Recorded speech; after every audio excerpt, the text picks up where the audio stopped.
Abertura. Fundo azul. Linha branca horizontal se divide em duas e forma um quadrado que logo se desfaz.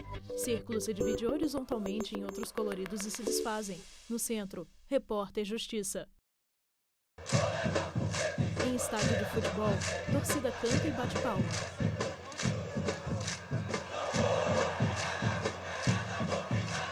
Repórter Fernanda Milaete, Brasil BDF. Está no estatuto. O torcedor é todo aquele que aprecia, apoia ou acompanha uma determinada modalidade esportiva. E não tem jeito. Quando a gente fala de esporte, chega à conclusão de que o futebol é mesmo a paixão nacional do brasileiro. No Repórter Justiça desta semana, nós vamos falar sobre os direitos e os deveres dos torcedores. Você vai saber o que prevê a legislação para caso de violência dentro e fora dos estádios. E mais, os projetos para incentivar a prática esportiva entre as crianças. Homem mostra a coleção de objetos que tem sobre o Gama, time de futebol. Wendel é um aficionado por futebol. Tanto amor pelo time do coração rendeu uma coleção que não para de crescer. Já são mais de 20 anos comprando camisas do Gama. No armário, pelo menos 300 delas. Isso sem contar com chinelos, toalhas e outros adereços. O clube do Distrito Federal chamou a atenção do advogado desde que ele era pequenininho. Wendel Lopes, Eu advogado. costumo dizer com meus amigos que você não escolhe o time, é mais ou menos como se o time escolhesse você. Então eu sou nascido no Distrito Federal, sou nascido em Brasília, sou candango e eu sou muito bairrista. Então eu sou patriota, sou bairrista e eu acho que eu tinha que torcer para um time da minha cidade. A paixão veio de berço. O pai dele já era um fanático. Não é à toa que o nome Wendel é uma homenagem a um grande craque do passado. Até o meu nome Wendel é porque o Wendel era um goleiro da seleção brasileira na década de 80.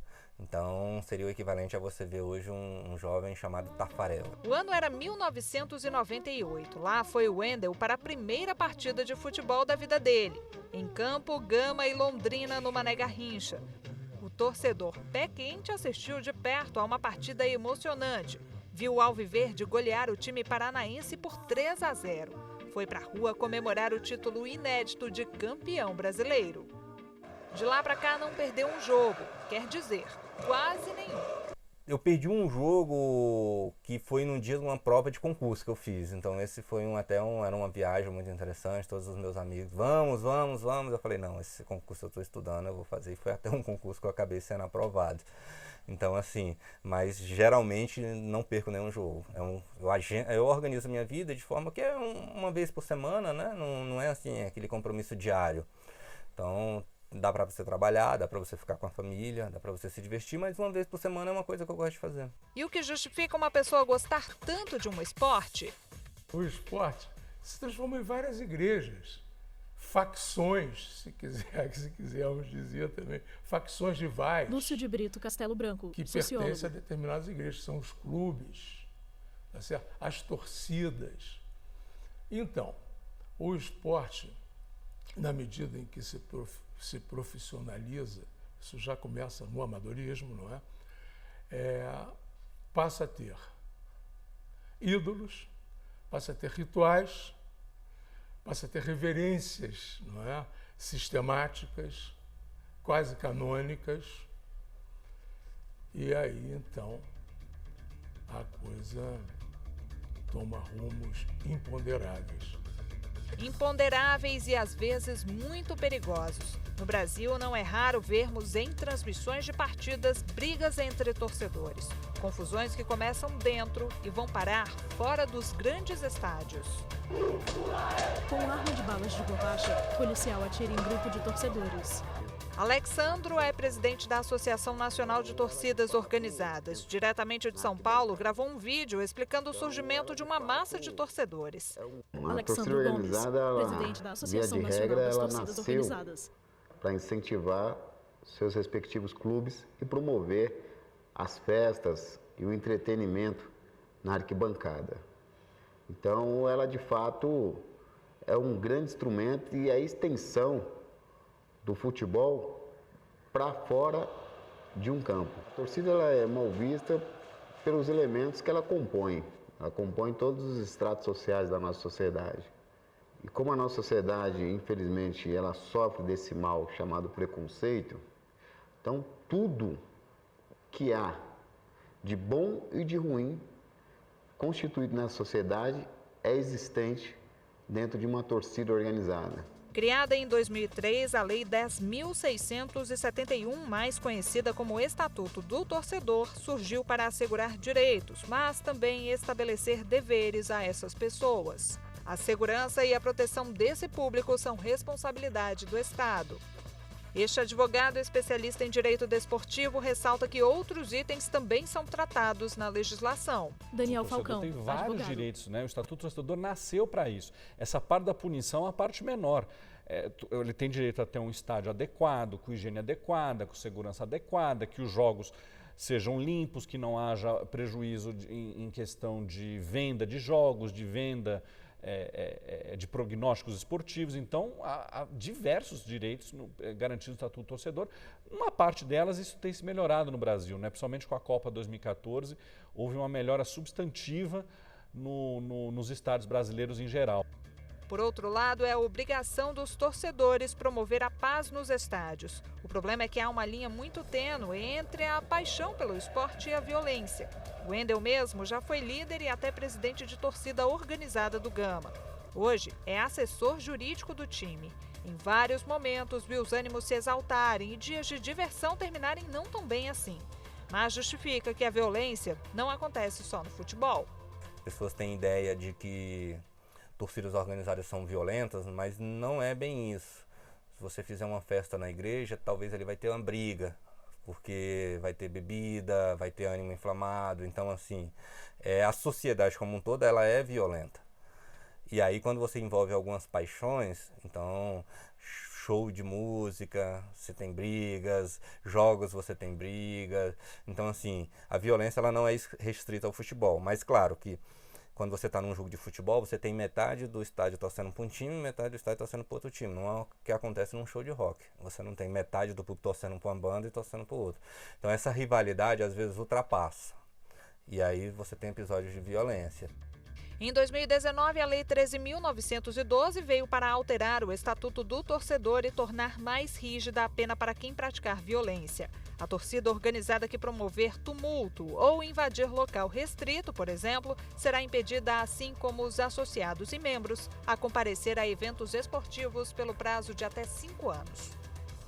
Em novembro passado, 12 integrantes da torcida organizada Mancha Alviverde do Palmeiras e outros 3 da torcida Pavilhão 9 do Corinthians foram proibidos de frequentar estádios por 2 anos. A decisão da Vara Especial Criminal de São Paulo veio 3 anos depois de uma briga na Estação Brás do metrô da capital. A confusão foi logo após a partida entre os 2 times. A grande questão na questão da torcida, da violência da torcida, de organizada ou não é o tamanho da pena, e sim se ela realmente vai ser aplicada. Na Inglaterra já houve esse problema na década de 80 do século passado, e lá houve não só um fortalecimento da legislação, mas uma efetiva punição para aqueles que se envolviam em violência dentro dos estádios. Tanto é que hoje nenhum estádio inglês tem grade entre a torcida e o campo, enquanto no Brasil há grade, fosso, todo tipo de coisa para que evite que aconteça isso e continue acontecendo, porque não é a questão da legislação. A questão é que você consegue identificar essas pessoas, elas são filmadas, os jogos são transmitidos e mesmo assim quase sempre não acontece nada.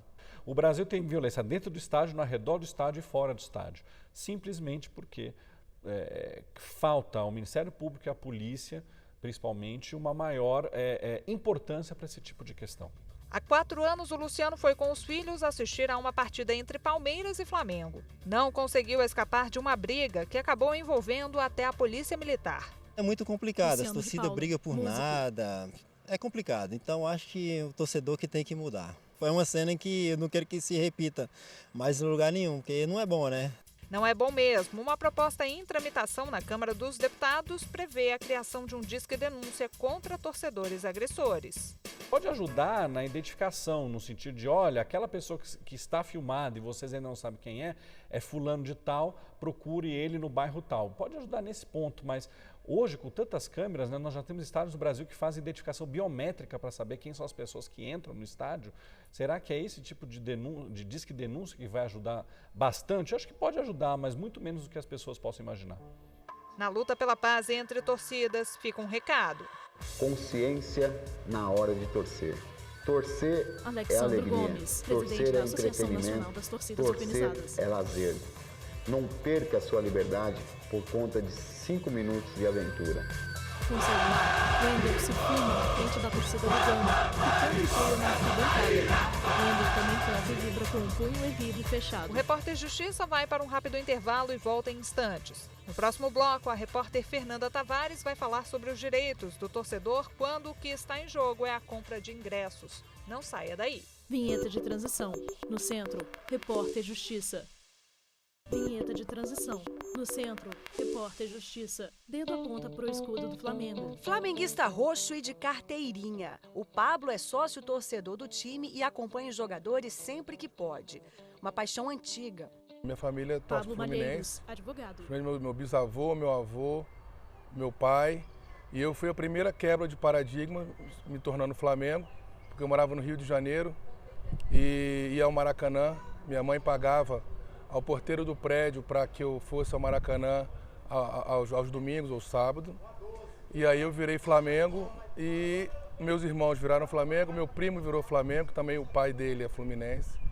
E hoje todos os genros, noras e netas do meu pai são Flamengo. O advogado tem acompanhado de perto o crescimento do time nos últimos anos. Ele gosta de torcer, motivar a equipe, independentemente dos resultados, que nem sempre são positivos. Hoje os torcedores mudaram um pouco, né?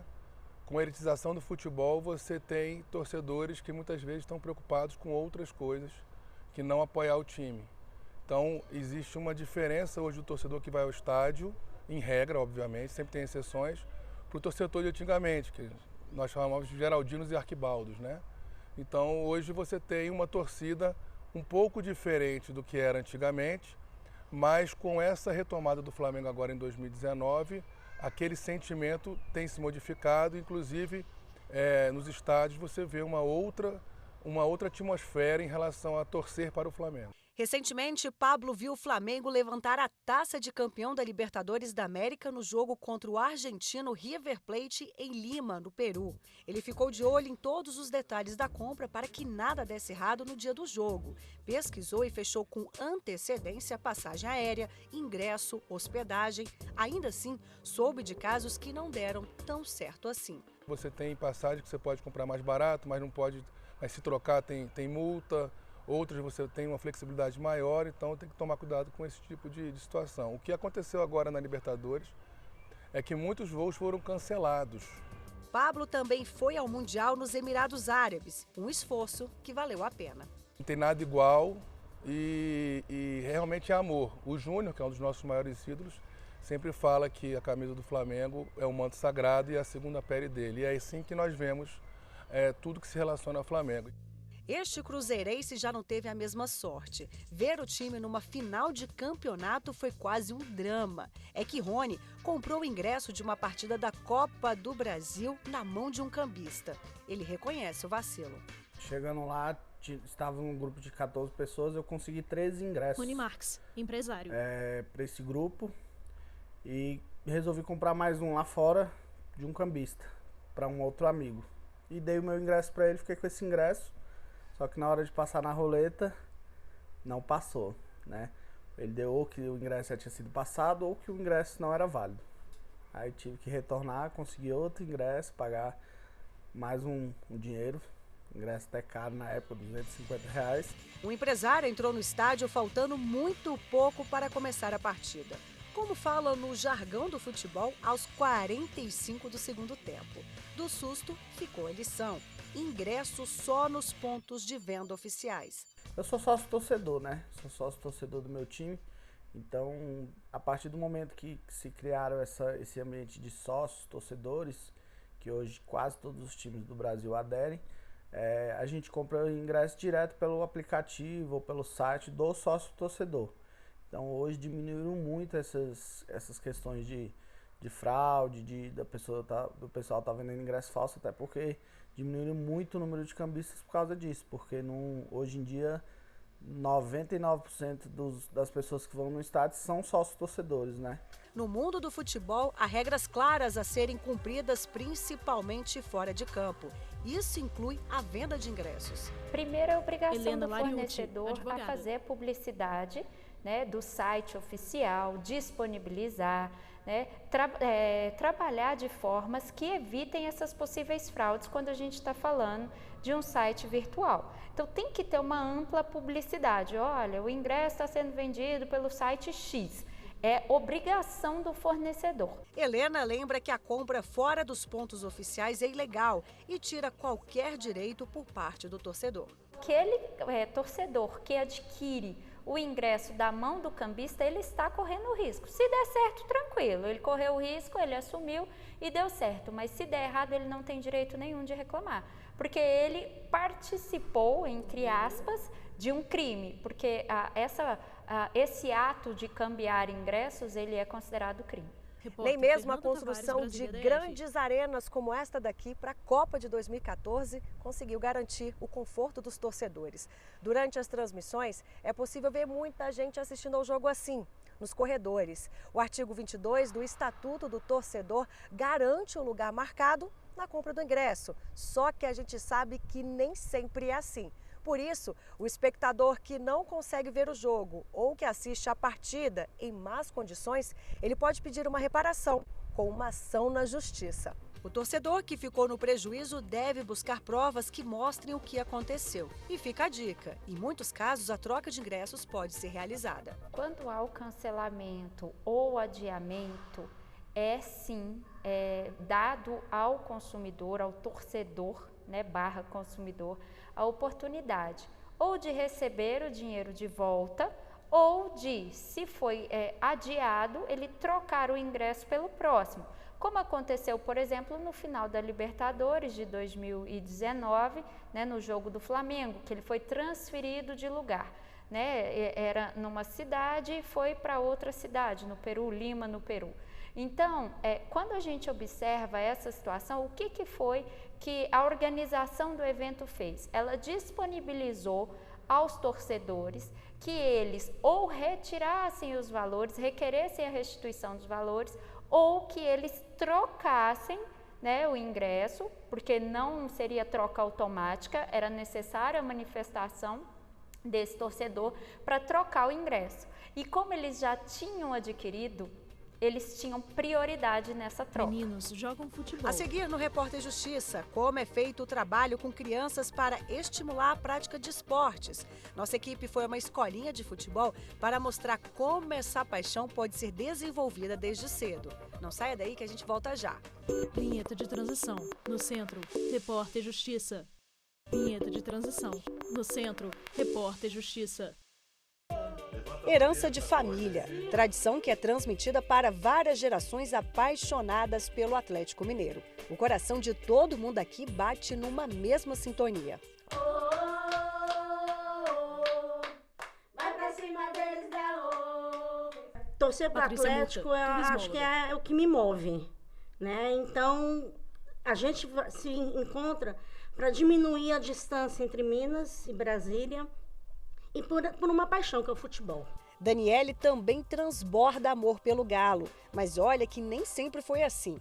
Ela conheceu o time anos atrás quando foi assistir a uma partida. Sempre que possível, vou para Belo Horizonte. Daniele Versiani, a gente vai quando tem jogos aqui em Goiânia, já vai e volta, né? O famoso bate e volta, em Patos, em todo lugar que dá para ir. Se não pela televisão, ou se não por conta do meu horário de trabalho, a Patrícia narra o jogo para mim. São histórias de muitos jogos. Isso fora a emoção de ver o time levar 2 grandes títulos no mesmo ano, a Libertadores e a Copa do Brasil. Já vi jogo do Galo em Fortaleza, quando o Galo voltou da 2ª divisão para a 1ª, eu estava lá. Já vi Galo lá em Porto Alegre, Galo 0-0 contra o Inter. São jogos emocionantes demais. Já vi o Atlético ser campeão mineiro. No país do futebol, 80% das mulheres torcem para algum time. Nos estádios, elas chegam a ocupar quase metade das arquibancadas. É o que diz um levantamento do Ibope. Pois é, partida de futebol é programa de menina sim. E essa representatividade feminina abre caminho para as crianças, que cada vez mais despertam a paixão pelo time do coração. Aqui é Galo! A mulher está sempre mais presente, tanto dentro quanto fora do campo, em todos os sentidos, em todos os cargos, enfim, tem repórter, tem gente que trabalha dentro do clube, a gente que está na torcida, enfim, tem crescido e isso é muito bom, a gente precisa disso. A gente também entende e gosta de futebol. Um grupo de pesquisadores da Universidade de Coimbra, em Portugal, provou que boa parte dos fãs de futebol já suspeitava. A paixão despertada pelo esporte é parecida com o sentimento de uma pessoa que vive um romance. Após 3 anos de estudos, eles comprovaram que os circuitos cerebrais ativados nos torcedores são os mesmos das pessoas apaixonadas. Para mim, o futebol é a paixão do povo. Então, nada mais do que as mulheres, que são maioria nesse país, também se apaixonaram pelo futebol. E o Galo, para mim, é tudo. Torcedores do Grêmio, de maioria masculina, cantam ao entrar no estádio. Alguns cantam com os braços levantados, outros conversam ou observam a tela de seus celulares. Vamos agora parar num clube do sul do país. O Grêmio tem uma das torcidas mais organizadas do futebol brasileiro. Recentemente, o time investiu R$800 mil em equipamentos biométricos para acesso à arena. A ideia é fazer o reconhecimento daqueles torcedores que se envolvem em brigas. Copo do Grêmio em destaque. Nesse setor, como nos anos passados teve problemas... Giscard Silva. O Grêmio foi até excluído de competição, porque teve gente que gritou macaco lá, coisa de racismo. Eles instituíram controle de acesso biométrico para a torcida organizada, só nesse setor. A pessoa faz uma carteira, né, de sócio, arquibancada, e aí tem que cadastrar a biometria. E aí, obviamente, quando ela vai entrar no estádio, ela vai ter que aproximar o dedo ali para entrar. Pelo menos em Brasília, essa turma tem dado bom exemplo. Todos participam do consulado do time. Acompanhar o Grêmio é sinônimo de união e paz. Aqui a gente fica bem mais próximo do clube, através do consulado, por ele ser realmente um braço oficial do clube. Só esse fato já mostra a diferença entre um consulado e uma torcida organizada, uniformizada, né? O espaço é democrático e acolhedor. Aqui a gente assiste os jogos juntos, organiza eventos. Se o Grêmio joga aqui na região próxima, que é Goiânia, existem excursões. O consulado, como ele é uma representação do clube, né, o oficial do clube, ele tem toda esse know-how para organizar qualquer tipo de evento. Falando em torcida, olha aí quem já está de olho nos próximos jogos, essa turminha de novos talentos da bola. A garotada tem entre 4 e 12 anos. Os pais, desde muito cedo, ensinam sobre espírito de equipe, vitórias e principalmente perdas. Miqueias Futebol Fraga, é uma realidade, empresário. é uma coisa que a criança sabe que ela vai ter que treinar, que ela vai ter que se dedicar, que ela tem que prestar atenção, que sempre vai ter uma pessoa melhor do que ela, que se ele treinar ele vai melhorar. Edmilson E isso incentiva Santana, muito auditor o fiscal. desenvolvimento dele na escola, no meio dos amigos, aprende a respeitar o outro componente. Quando ele participa de campeonato também, quando perde, ele vai lá e participa, agradece o amigo, que perde um pênalti, ele vai dar força. Então isso é muito importante. A gente aprende, aliás, mais quando perde do que quando ganha. Angelina Videira, e tem que respeitar o limite do corpo, respeitar o limite dos amigos, e vai ter outro jogo, vai ter outra oportunidade. Futebol é praticamente... Alessandro Salvino, para quem quer jogar futebol. bola, é o sonho, a realização de um sonho, né? E essas crianças, quando chegam aqui, elas chegam querendo ser jogador de futebol. A gente ensina que nem sempre o futebol traz resultados de vitórias, né? Traz perdas, a gente ensina ela a trabalhar em cima das perdas. Olha aí o Natan, ele é a prova de que os bons exemplos são os que ficam. Foi lá no jogo Natan Videira, do Santos e estudante. Goiás. A torcida do Goiás estava perdendo de 3-0 e os caras estavam lá empurrando. Eu acho que isso é muito legal, porque empurra os jogadores também para fazer o melhor. O Repórter Justiça de hoje fica por aqui. Você pode rever este e outros programas no nosso canal no YouTube, TV Justiça Oficial. Acesse também o nosso site, tvjustiça.jus.br. Quer enviar uma sugestão de reportagem? Então mande aí a sua dica no repórterjustiça@stf.jus.br. Obrigada pela sua companhia e até mais. Créditos finais. Produção, Marcela Luiza. Reportagem, Fernanda Mulaete, Fernanda Tavares. Edição de texto, Fernanda Mulaete. Cabelo e maquiagem, Kelly Matar. Mateus. Figurino, Thalita Oliveira. Cinegrafia, Geraldo Genoves, Lázaro Filho, Lúcio Ribeiro e Luiz Guilherme. Assistência técnica, Carlos Ferreira, Josenildo Júnior e Kleber Leite. Edição de pós-produção, Diego Galeotti e Neuber Tavares. Videografismo, Lucas Matias. Audiodescrição, Viso Áudio. Roteiro, Kainan Leão. Narração, Ana Luísa De Franco. Núcleo de programação, Rosa Wazen. Núcleo técnico, Fábio Guedes. Núcleo de produção de programas, Flávia Soledade. Supervisão, Coordenadoria de Gestão da TV e Rádio Justiça. Secretaria de Comunicação Social, STF. Realização, TV Justiça Essencial 2020.